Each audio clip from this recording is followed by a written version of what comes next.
Hey, l'histoire de Jonas. L'histoire de Jonas se trouve dans le livre biblique appelé livre de Jonas. Dans l'Ancien Testament, Jonas est un prophète choisi par Dieu un jour. Dieu lui donne une mission très claire, aller dans la grande ville de Ninive pour annoncer que ses habitants doivent abandonner leur méchanceté. Sinon ils seront détruits. Mais Jonas refuse au lieu d'obéir. Il décide de fuir loin de Dieu. Il prend un bateau en direction de Tarsis, dans le sens opposé à Ninive. La tempête et le grand poisson. Pendant le voyage, Dieu envoie une violente tempête sur la mer. Le bateau est sur le point de sombrer. Les marins, terrifiés, prient chacun leur Dieu et jettent les marchandises à la mer pour alléger le navire. Jonas suit, dort profondément. Le capitaine le réveille et lui demande de prier son Dieu. Les marins tirent au sort pour savoir qui est responsable de ce malheur. Et le sort tombe sur Jonas. Jonas reconnaît alors qu'il fuit Dieu. Il dit aux marins: prenez-moi et jetez-moi à la mer et la tempête s'arrêtera. Les marins hésitent. Mais voyant que la tempête devient encore plus violente, ils finissent par le jeter à la mer. Aussitôt la mer se calme. Dieu envoie alors un grand poisson pour avaler Jonas pendant 3 jours et 3 nuits. Jonas reste dans le ventre du poisson. À la prière de Jonas, dans le ventre du poisson, pour un affreux Dieu, il reconnaît son erreur et demande pardon. Il promet d'obéir. Dieu entend sa prière. Alors le poisson recrache Jonas sur la terre ferme.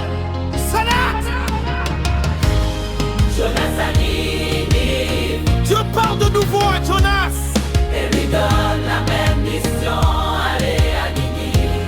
Cette fois Jonas obéit. Il entre dans la ville et proclame: encore 40 jours et Ninive sera détruite. à la surprise de Jonas, Les habitants de Ninive croient en Dieu.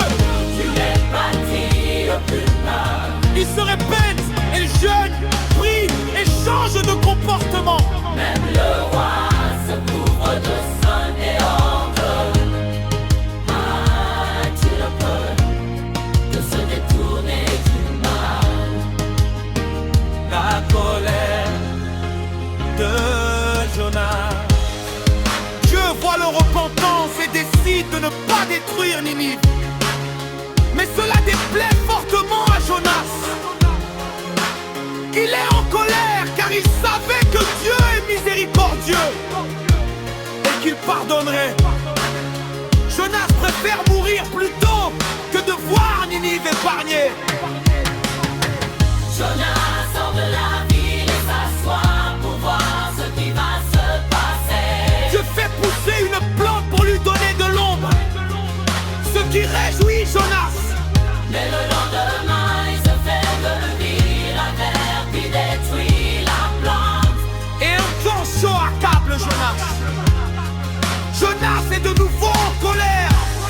Alors Dieu lui dit en substance: Tu t'inquiètes pour une plante que tu n'as pas faite. Et moi, ne devrais-je pas avoir compassion de Ninive, où vivent des milliers de personnes? Le message de l'histoire. L'histoire de Jonas nous enseigne plusieurs vérités importantes. On ne peut pas fuir Dieu. Dieu est patient et miséricordieux. Il donne toujours une chance de se repentir.